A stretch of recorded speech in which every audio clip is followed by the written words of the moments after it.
you for inviting me to this wonderful conference. This is the first time I have been to Israel, and it's a beautiful country. And everyone I've met has just shown me nothing but kindness and hospitality.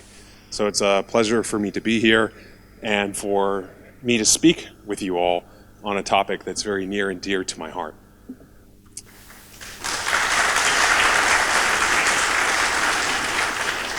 So I'm going to give you a bit of a warning.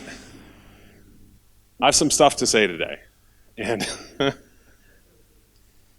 and you may not like it. In fact, probably at some point during this presentation, you're going to be like, John's a hater. John hates Scala. And at that point, part of your brain's going to switch off, and you're going to be like ignoring everything that I have to say after the fact. So I want to prevent that from happening and assure you that I'm actually not a Scala hater. You haven't seen my talks on Haskell and other programming languages. It's the languages I love the most that I actually spend the most time critiquing. And I think that in the case of Scala, there are some problems. And I think that one of the things that we can do if we really love the Scala programming language and we want it to be as successful as possible. I don't mean successful in a niche way. I mean as successful as we all know and believe that a language like Scala can be. Then we need intellectual honesty. We need credibility. We need to take a hard look at these languages, and then we need to figure out why they're not being as successful as we hope. And it's only with that intellectual honesty and integrity that we can take the next step forward. So even though you might be convinced by the middle of this presentation that this is a very downer talk and that I hate Scala, I want to assure you that's not the case. I've actually found 2 companies on Scala. I've been working in Scala for 10 years, and I've contributed tens of thousands of lines of open source Scala into the ecosystem. And I'm even currently mentoring 300 people to write even more Scala. So trust me, everything you see here is intended in a spirit of trying to take what we have today and make it even better. So if you have not seen Marvel's Infinity War, then I apologize for the memes in this talk. I will try to keep them as light as possible. What I'll do is I'll introduce the problem in a very high level way, and then I'm going to talk about, okay, where are the threats coming from to Scala? And then I'll talk a little bit about the weaknesses, I think, that Scala has, which are contributing to some of the problems that we're seeing. And then I'll spend a few minutes talking about things that look like they might be solutions, but it'll actually turn out that these particular things can't provide us the answers that we're looking for. And then finally, I'm going to talk about the last hope for Scala's Infinity War. And I do want to emphasize that word hope, because I think that there's a lot of reason to be hopeful. Despite all the stuff you're going to see today, there's a lot of reason to be hopeful. And I think that we can, if we work hard about it, if we are intellectually honest with ourselves, we can turn this around and we can make Scala the leading FP programming language on the JVM and beyond. All right, so why am I even giving this talk? Scala's killing it, right? We booked this auditorium. I think way more people showed up to this conference than have ever attended in previous years, set records. And just like a month ago, back in May, I saw this article posted on Reddit. Apparently, Scala cracked the top 20 on the TOB language index. So why am I even here? Why am I doing this talk? In fact, when I saw this on Reddit, I was actually a little worried. Am I going to have to contact the Scala Pino organizers and change my topic? That would have been nice, but unfortunately, June came out. And now Scala has slipped to slot number 23, right neck and neck with Apex and SAS. Does anyone even know what Apex is? No. It's an esoteric commercial programming language used by the Salesforce platform to create vendor lock-in into their stuff. Only slightly more popular than COBOL and Scratch, which is a programming language for kids that you've probably heard about. Scala's not killing it, not really. In fact, things are so bad that in the State of Java 2018, Scala went from being 28.4% of the market for alternative JVM languages down to 21.5%. That's in 1 year. That's a significant drop. And not only were they down in state of Java, but they're down in TOB, as we've seen. They're down in RedMonk, PYPL, Google Trends, Indeed. They're basically down everywhere across the board. And I thought this quote from RedMonk actually summarized the current situation quite well. It says, the question facing Scala advocates is whether or not this decline is merely another blip or the shape of things to come. If this quarter's run is any indication, the answer is the latter. What they're saying here is that this decline, this is the start of a story that's going to continue, that these trends are going to continue. So why? What's happening here? What are the threats that are causing Scala's market share to be declining at a time when it should be improving? Let's take a look at them one at a time. So Kotlin. Kotlin is a JVM language introduced by JetBrains that has done an extraordinarily good job of capturing market share for alternative JVM languages. Even now, I know many Scala developers who have jumped over into the realm of Kotlin, maybe in side projects, or if they're consultancies, they're seeing more and more Kotlin work. And it's amazing to see just how fast this language is growing inside the JVM market. In fact, that State of Java report that I just mentioned, it shows Kotlin going from 11% in 2017 all the way up to 28.8% in terms of usage within the overall Java ecosystem. That's seriously fast. And they said it'll be interesting to see how much of the available oxygen for Scala is consumed by Kotlin as the latter continues to rocket up these rankings. So there's something happening with Kotlin that's not happening with Scala. And I think that's very important. The answer to making Scala successful is going to be found, at least in part, as we'll see later, by looking at Kotlin and looking at the reasons why it is being successful. How about Java? So Java is obviously the #1 player when it comes to the JVM. More shops use Java than all the other stuff combined, by far.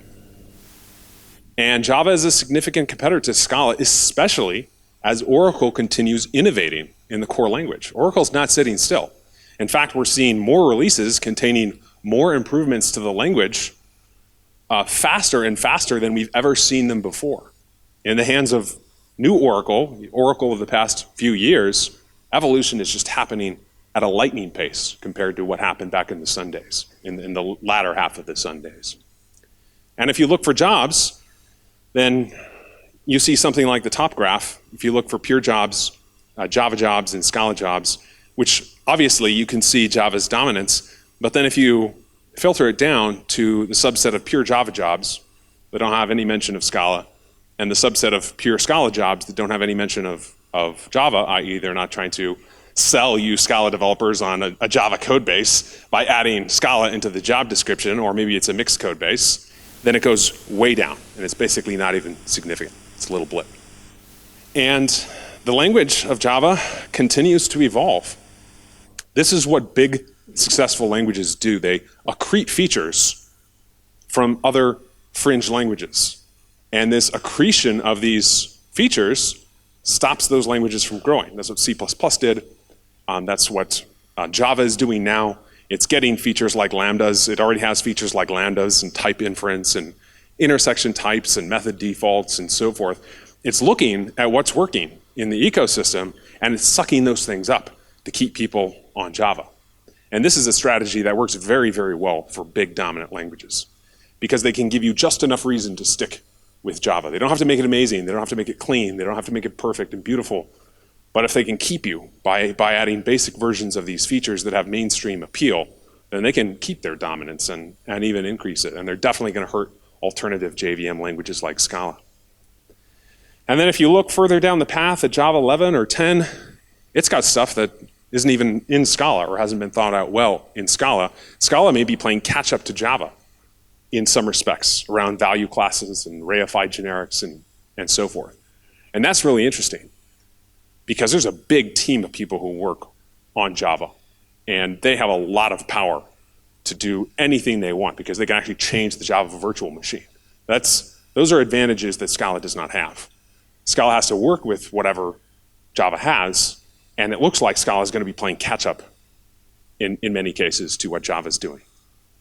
You see this a bit in the value classes that are certainly going to be coming to Java and the JVM, because in Scala we have lots of different approaches to dealing with the problem of boxing. We have specialized, and we have any val, and we have opaque types, and maybe we'll have even more stuff in the future, and they're all like half-baked and partial solutions to the problem. And some of them are not maintained, some of them are deprecated, and we're just adding new stuff here. Whereas I promise you that when Oracle solves this in Java, it's going to be clean, it's going to be full stack, and it's going to go all the way down into the JVM. It's going to solve this problem for once and for real. How about Haskell? Is that a competitive threat to Scala? Well, Odersky himself calls Scala Haskellator. Jokingly, of course, but it's not too far from the truth, because there are a lot of people who start with Scala who end up writing Haskell in Scala and then end up leaving Scala for Haskell. But it's not a direct threat anyway, right? Because no one's going to choose Haskell who needs to run on the JVM. That doesn't make sense. But I did find this quote from Sam Halliday interesting. He's like, he's picking up, attending these conferences, you can pick up on a subset of the community at these Scala conferences that wants a Haskell job, which is really interesting. How many people here would work at a Haskell job if you were offered a really good one? Right, so not insignificant number of you would be interested in making that leap. And you may have that choice actually sooner than you think, because there's a programming language called Ada, which is basically Haskell on the JVM. And Ada is very early stage. I actually can't recommend it for production use now, but it does give you all the power of Haskell in a package that runs on the JVM. And there is a very real, I actually know parts of the Scala community who have left Scala and are now focusing on Ada. And if that pattern repeats often enough, then it's possible that Haskell indirectly via the language of Ada could have a significant impact on the market share of Scala by sucking away all the best and brightest FP programmers from the Scala community. And finally, there's Scala versus Scala. Scala is going to be in the interesting situation here in who knows how many years. Actually, it kind of already is, but more likely 2 or 3 years. It's going to be in the interesting situation of competing with itself. Dotty, even though it will be called perhaps Scala 3, is actually not Scala. It's a different programming language that happens to look a lot like Scala. And they're recreating a lot of features and so forth, but it's a new compiler. It has new semantics. It has slightly different syntax. Like it's its own thing. And that's kind of a problem, because I promise you that for a company like Twitter, who has some, I don't know, 12 million lines of code written in Scala, there's never going to come a point where their project manager says, hey, we've got another 12 months and nothing to do. Let's go ahead and port these 12 million lines of code to Dotty and upgrade all their 10,000 jar dependencies and rip out all the macros and replace them with whatever new is coming and so forth. That's not going to happen. And what that means is the big companies who have embraced Scala and things like Spark, who have actually contributed in some degree to Scala's current level of success, they're not going to jump over to Scala 3 just because it's called Scala 3. There has to be reasons for them to go down that path, and they have to be extraordinarily compelling. And if that doesn't happen, they will stay on Scala 2.12, 2.13, 2.14, whatever ends up being the last in that series, and they will maintain it if necessary. They will pay companies like Lightbend to maintain it. So there is not a given that Scala 3 will end up helping Scala. It could actually end up splitting the community, and we could have 2 different choices when it comes to Scala programming. And a split, library authors will most likely choose one or the other. Like all that stuff will happen, and it will not necessarily be a good thing for Scala. So let's take a look at some of the weaknesses. What are some of the core problems here that are contributing to the current state of the art in Scala? So I want to argue that Scala is very strongly focused on concerns that have interest to academia. And this is kind of expected. Scala is an academic programming language like Haskell and so forth. And it came out of a desire to do novel work in academia. And there's nothing wrong with that. A lot of languages get their start like that. Some of them don't, like Go. But there's kind of a problem when a language gets its start in academia and then keeps on focusing on academic interests. Because you and I, as professional developers, we don't care about doing novel things just for the sake of doing novel things. We want languages that help us solve the problems we have in business. And so when we look and evaluate languages, we're looking for pains that are relevant to our daily lives. We're not looking for a new excuse to get a PhD out of some one-off project, because that's not relevant to us. In general, it's not relevant to us. So what I want to do now is go through the taglines for some of the other programming languages, and then I'll show you how they relate to business pains. And then we'll take a look at Scala's, and we'll see how Scala stacks up against this. So Go is an open source programming language that makes it easy to build simple, reliable, and efficient software. So now put your brain into business mode and think to yourself, what are the business reasons for choosing Go based on this pitch? Do they know what they're trying to do? Does this language know what industry pains it's trying to solve? And the answer is, yeah, they kind of do. They want simple code, by which they mean they can hire any type of programmer and have them be productive in the code base. They want reliable software, so they're going for minimizing odds of runtime crashes and so forth, and they're actually pretty successful in that. And they want efficiency, so they want you to be able to write more stuff in Go without having to drop down into a lower language like C or C++. So these are real pains, and they're pains that you and I have probably had at some point in one of our jobs using some languages. We wanted something that was simpler, like C++. We wanted something that was simpler than C++, more reliable, less prone to throwing exceptions and so forth, or leaking memory errors and seg faulting and this and that, and efficient. We still wanted that performance benefit. And Go is a language that targets these things. These are real pains, and it's targeting them well. And that's why Go was one of the fastest growing languages for a while, and now it's just so far more popular than Scala and so many other languages that you can't imagine. Rust, we're hearing a lot about Rust. How about its pitch? Rust is a systems programming language that runs blazing fast, prevents seg faults, and guarantees thread safety. So again, switch to your business brain and think about, does this actually solve problems I have as a programmer? Well, it's a systems programming language, so that tells you you're in the market for that sort of low-level building infrastructure.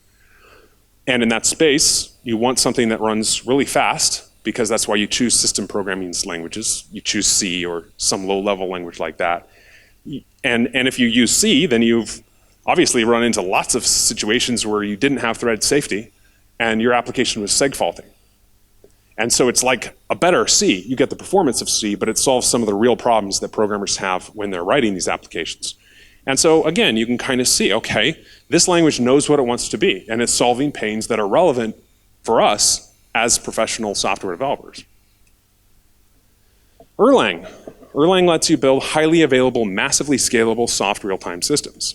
Oh yeah, we kind of see the class of application for which this language is a good fit, and it involves those things that are highly available, that need to be massively and very cheaply scalable, and it has to have some requirement of being soft real-time, because all the features of Erlang combine together to make that very, very easy. And are these real pains? Yes. Now keep in mind, these are not real pains that have mainstream appeal. Most of us writing our business application in our REST API, we don't have these pains. But that's okay, because a language to be successful does not necessarily need to be mainstream. It just needs to focus on real pains, and there needs to be a market for that. And some languages like Erlang, they're never going to be mainstream because most of us will never have these problems. But nonetheless, there are people who have these problems, and Erlang is a perfect fit, and they love Erlang, and Erlang is very successful in that space. How about Scala? Let's take a look at that one. This is actually the cleaned up one. So Scala's pitch is, I'll show you one of the early ones later in the deck, and you're not going to believe it. This is a later version of the pitch. And it's just the first sentence. Because I say if you can't summarize what you do in one sentence, then no one's going to read the other stuff. So it's just the first sentence from the current pitch. So look here and put on your business brain and try to think to yourself, what business problems does this solve? Well, you might say concise and high level, but what language is going to argue that it's verbose and low level? I'm sorry, no language argues for those things. They all think they're concise and high level. So what are we left with? Object orientation and functional programming. Fusing OO and FP. It's the fusion of FP and OO. I promise you this, that no engineering manager in the history of software development ever thought to themselves, if only I had a language that fused OO and FP, I'd be able to solve my business problems. That hasn't happened. That will never happen. This is an academic novelty that has zero relevance to any of us as professional software developers. And it may hurt to hear that, but this is one of the things that needs to be said. This is not a business pain. This is an academic interest, and it's important to recognize that. So we also need, on the same topic, we need to take a step back and just do a little reality check. Are the things that we're saying about our language, are they actually true? Because I think in some cases they're not true, or at least they're not as true as they could be. For example, we say Scala is a simpler language. Scala is many things, but a simpler language is not one of them. Scala, in fact, ThoughtWorks can't even recommend the language unless you stick to a subset of Scala. And there's so many different subsets you can pick. You can like turn on and off language features, and there are code styling issues to help enforce one way or the other. And if you've seen some code from a language like Scala Z and compared that to code from like Dispatch, these things don't even look like they're written in the same language.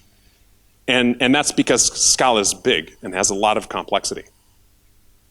They say care about better tools, but at this point we have contributors leaving Enzyme and the Scala IDE and all these other places, and they're leaving it because they're frustrated. There's so much constant churn in the ecosystem, and so many things which are forever abandoned, all these macro things that people built really great stuff on, they're all out the window.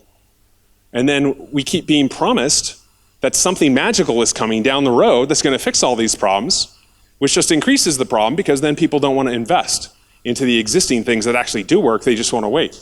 And that contributes to the state of the art in our tooling, which is horrible. Everything is always broken, and nothing ever works. There's never been a point in the history of Scala at which the IntelliJ idea has worked and not been able to not redline code that actually passes the Scala type checker, for example. We say we don't want to dump stuff into the standard library, but we keep on doing that, and then building the whole Scala platform to enable us to dump even more stuff in there. That's where bad code goes to die. The Scala standard library is not a good place to be. We say implicit conversions are bad, but with some of the numeric tower stuff, we're actually baking implicit conversions into the language in a way that can't really be sensibly shut off. So we say a lot of things, and we're not necessarily making sure that what we're doing reflects what we're saying. And that's a problem. And I think we also have a documentation problem. So if you look at just website and or documentation for stuff in the standard library and all that stuff, even though it has improved somewhat, there's a long way to go. Go compare Kotlin's website to Scala's website, and you will be amazed at the difference. It is just night and day. And Scala's been around for way longer than Kotlin. Arguably, it was Scala's failings as a language that caused JetBrains to come in and say, hey, we need to fix this. Tooling is, again, the difference between a language like Java and Kotlin and a language like Scala is just tremendous. Tools are stable in these other ecosystems. They last, they work well, they're well documented, they're maintained by lots of contributors, they suffer from less burnout and so forth. And then the standard library, I've already mentioned how many things have gone in there to die. Code that's not very quality, that's been far surpassed by things in the library ecosystem. And it's not a good place to be. So we're also, unfortunately, we're losing a lot of library authors. And these are some of the ones who've contributed to functional programming in Scala. In fact, some of these people actually brought a lot of the powerful abstractions from Haskell over into Scala, and they created the FP Scala community. Before them, it didn't exist. There was people doing pattern matching and recursion, but there were no effect monads. There were no libraries like Doobie and HTTP4S and functional streams and so on and so forth. These people created it, and now they're gone. And not just them, but lots of other people as well. And Eric Toribori, he's actually given a talk here. He's a plant, I'm telling you now. He's going to say he's in the Scala community, but he's not. He has checked out. He created his own Haskell team inside Zalando. He's gone. and new contributors as well. It's one of the other things that's really sad is I was at Scale by the Bay last November, and we were in this circle, and half the people that I had known for 4 years were moving on or had already moved on outside of Scala. And they did it because they were frustrated with one thing or another. Scala is losing a lot of its great FP talent. And it will lose more. Like I know who's gonna leave, I know when they're gonna leave and so forth. Trust me, there are a lot more boxes that look like that. We're gonna lose some really, really great people. And unless we find a way to replenish them and to keep people around for longer, because by the way, the people leaving now have only been doing FP in Scala for 2 years.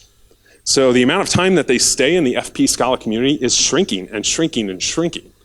And 2 years is about the cutoff mark. You can't learn enough and also contribute significantly in less than 2 years. So we're already at a point now where innovation may stop in the FP segment of the community for precisely this reason.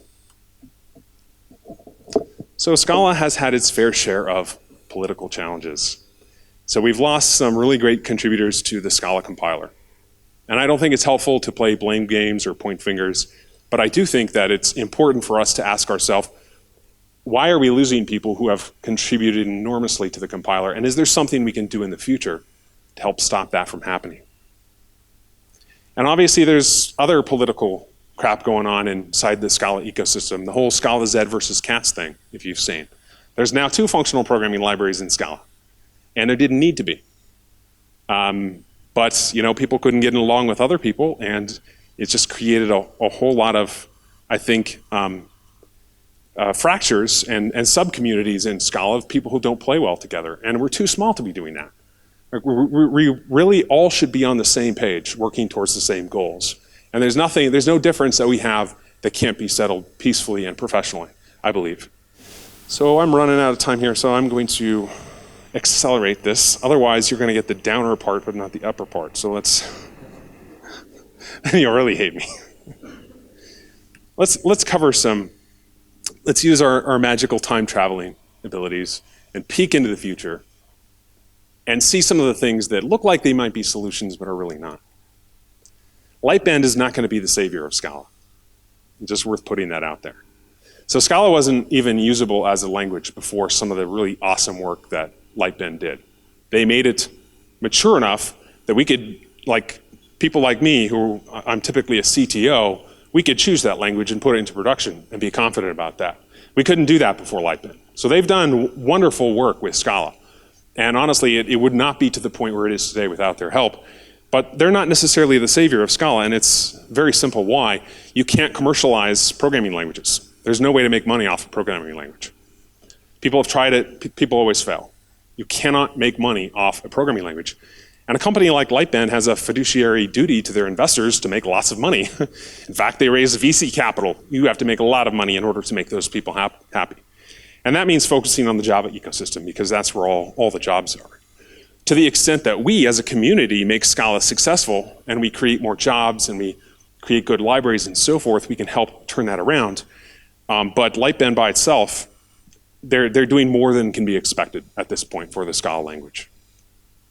Scala 3 is not the savior of Scala, and could in fact end up being Python 3 or Perl 6. Like this, if you know, it's worth studying the history. History tends to repeat itself in the programming language community. And if you think that Scala 3 is going to save Scala, there's a few lessons in history we can look back on and say, it may not save Scala, it may kill it, for all we know.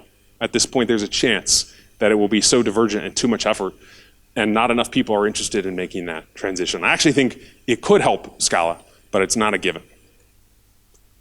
And some of the proposed features in Scala 3 are targeting someone who doesn't exist. They're targeting a market that doesn't exist. An example was the type class proposal. The functional programmers took a look at it and are like, no, we don't want this.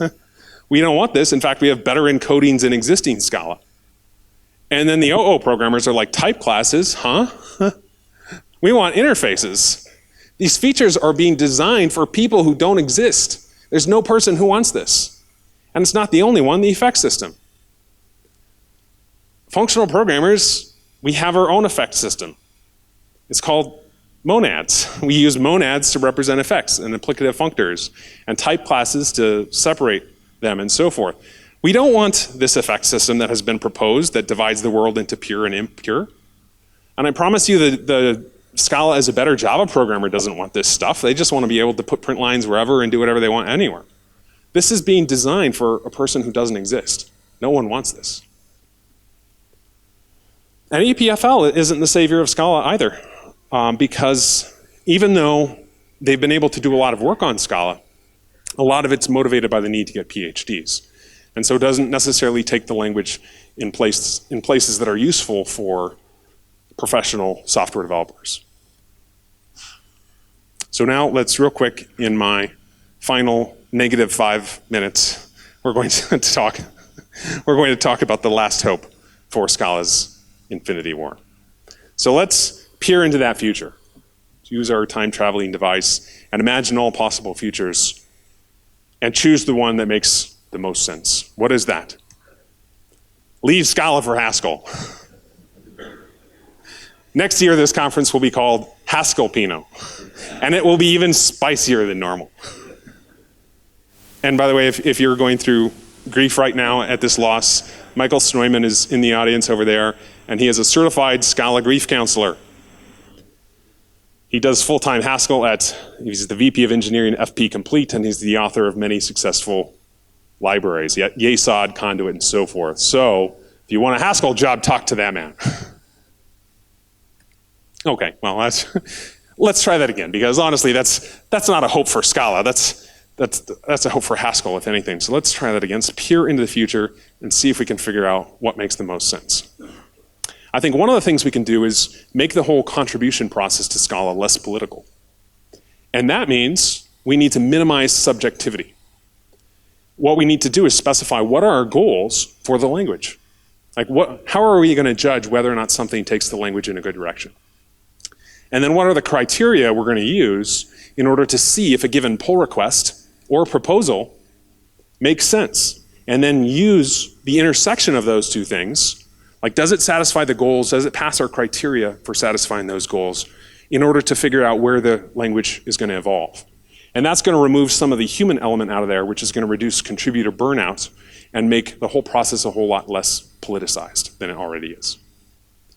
And we need to get rid of academic goals. We need to move away from them. And that means, well, among other things, it means that this whole FP fusion thing, in my opinion, has got to change. There's this fiction that if you make something that combines two things, it will appeal to both communities. That's not true. That's a lie. Scala is imagined as being like a fusion of OO and FP, and the fiction is that, okay, well, now if you're an OO programmer, you're going to love it, and if you're an FP programmer, you're going to love it, because it combines both things. And in fact, the reality is the exact opposite. OO programmers love Smalltalk. They don't love Scala. FP programmers love Haskell. They don't love Scala. Scala is like this middle ground where it makes so many compromises. No one truly loves Scala. Like, if you learn too much FP, I promise you, you won't like Scala. If you learn too much OO, I promise you, again, you will not like Scala. It's only as you're sort of learning and trying to figure these things out, you see enough of the sort of magic in each to be interested. But then as you level up, eventually you find that there are better ways of doing these things. It's time to let that bird out of the cage. It may have started off as an academic research project, but now it needs to evolve in the direction of professional programmers like us who have pains that do not involve fusing FP and OO. I think we can learn a lot by studying the Kotlin playbook, which means use case-driven development. Focus on small use cases that we can do really, really well instead of trying to be all things to all people. We need better tooling, obviously, and I think there's awareness of that in the Scala community. Better documentations and higher quality, more commitment to quality all around.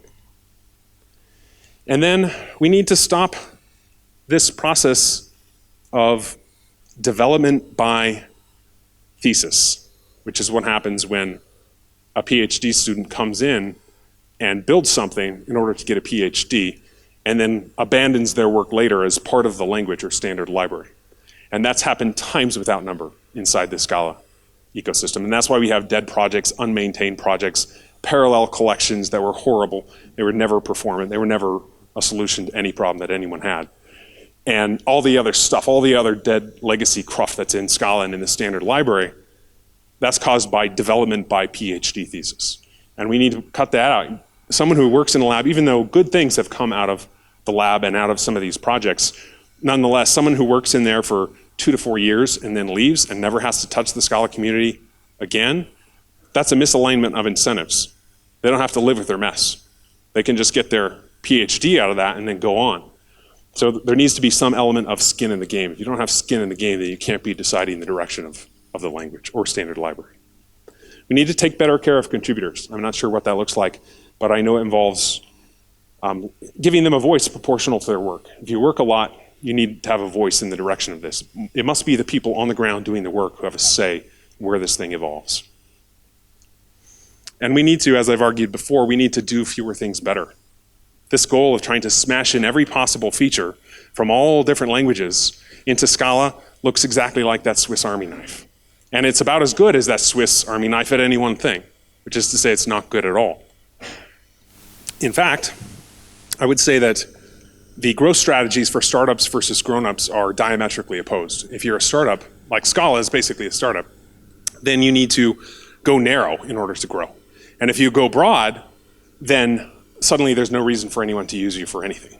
And it's only big languages that like Java and C++ that grow by going broad, because they already have their massive base and they're just trying to get a few people on either side of it. So they add more features and then they end up sucking those people up. That strategy does not work. It'll actually kill startups, and Scala is a startup. So the strategy of going broad is not going to work. And all this stuff, it's still not enough. Honestly, in order to see, I think, runaway success and make Scala the language we all know it can be, then we need to do something more. And the question is what? It's simple. What, you didn't think I was Dr. Strange, did you? No, I'm Thanos. The lack of hair didn't give it away. We need to sacrifice half of the community, say goodbye to it. I'm not joking. And what half are we going to keep? It's obvious to me, we're going to keep the functional programming half. Goodbye, OO programmers. I hope you like Kotlin. I mean, it's all obvious to me. You go to these Scala conferences, and the talks that are packed are the ones that are devoted to FP, functional programming.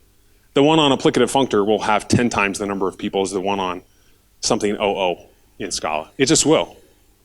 And like the FP community has built some of the most compelling libraries out there, like the Scala Z8 IO monad that I've worked on, which is 100 times faster than Future and has very strong thread safety guarantees, resource safety guarantees. It's all pure FP in Scala. And that's attracting people. And that's good. That's what we want. We want software that's so amazing that people can't say no to it. And that's not going to come from the OO stuff. That's going to come from the FP stuff. I'm very convinced of that. And we need to focus everything around the FP subset of the Scala community and let languages like Kotlin win at those who just want a better Java. If you want a better Java, Kotlin's great. If you want to do FP on the JVM, stick with Scala. And we need to focus on an industry goal, okay? This is going to allow us to focus on an industry goal. So cut out all this old pitch and focus on something that actually allows us to speak to the business pains, like this one, which says Scala is for helping you write correct code and helping you modify code safely. and reusing the existing JVM libraries. We need a pitch like this that actually speaks to the pains that we have as professional software developers. And we need to turn this language from a liability into this Scala 3, from a liability into an asset. And one of the ways we can do that is by focusing on the FP developers, because the FP developers are crazy enough to switch to Scala 3. It doesn't matter. Like, they will do that if Scala 3 is compelling. And they will build amazing stuff. And they're one of the few sub-communities in Scala that will actually do insane things. Obviously, we basically ported Haskell into Scala. So we're the crazy ones who will take the risk to do something. And if you get us excited about something, then you can build a whole FP, very solid FP ecosystem that's going to drive people into Scala like never before. And now is a good point to take a look at some of the design decisions made historically. Scala has a lot of stuff, and it has too much stuff, really. Some of this stuff is not very good. And I think one of the things we can do is decide what's a feature and what's an anti-feature. Even if we have some of this stuff in Scala 3, deprecating it or planning to eventually remove it could do a lot for attracting the FP community and helping people build FP software in Scala. And my personal opinion is basically delete almost everything and make Scala a simpler language that lets us do FP properly without having to think about it. There shouldn't be 20 different ways to do Scala. There should just be one good one. Many of these recommendations are beyond our ability to implement them. We can't do that. It's going to require a lot of people. What can we do? I think there's some stuff that we can do here if we want to make a difference. And that is, don't argue about this stuff, just sort of build the future you want to see. So that's why in the Scala Z community, I'm so passionate about trying to build software that is functional and that shows you that when you do an FP approach to a solution, or an FP solution to a problem, you can do an amazing job that gets imperative programmers interested in using FP, not because it's a hot buzzword, but because it solves problems in a way that you cannot solve without FP. So I would encourage you, if you want to be a part of that, contribute to the FP ecosystem in Scala. Find one of the FP projects, there's lots of them out there, and contribute to it.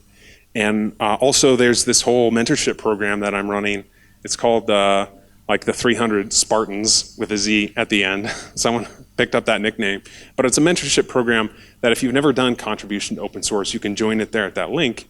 And I help mentor you, and I help get you to the point where you actually can do your first pull request and have it be meaningful, a way that meaningfully improves the Scala ecosystem. And then one of the projects on there actually is the Scalazzi compiler plugin.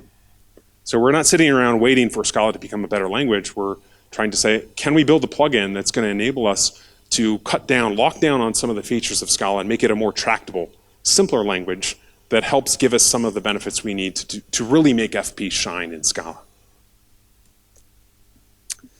So in summary, I want to leave you with this glimmer of hope, which is I think there is a winning future for Scala.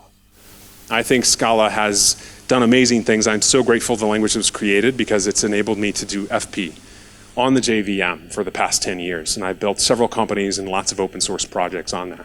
And it's just totally improved the way that I've built software, and it's improved the way so many people out there have built software. So I'm so grateful for that. And I do believe that if we focus on making these changes, these improvements, if we focus on the business benefit of both Scala and the libraries we write in Scala, and if we try to do fewer things better and focus on the right part of the community and make them really, really happy, then I actually think Scala 3 could be the start of something big. And it could provide a very compelling reason for people to choose the Scala programming language and do rock-solid FP on the JVM, even in the presence of all these threats. Kotlin doesn't have higher-kinded types. It's never going to be good at FP. It doesn't have many of the features that make Scala uniquely suited for FP. So let's double down on those strengths, and let's show the world that Scala is a serious contender for a purely functional programming language on the JVM. That's the best that we can do. So thank you so much for the organizers and the wonderful development community that had me speak here, and all the sponsors for making this conference possible. And thank you for letting me run over by 7 minutes. I appreciate that. Thank you.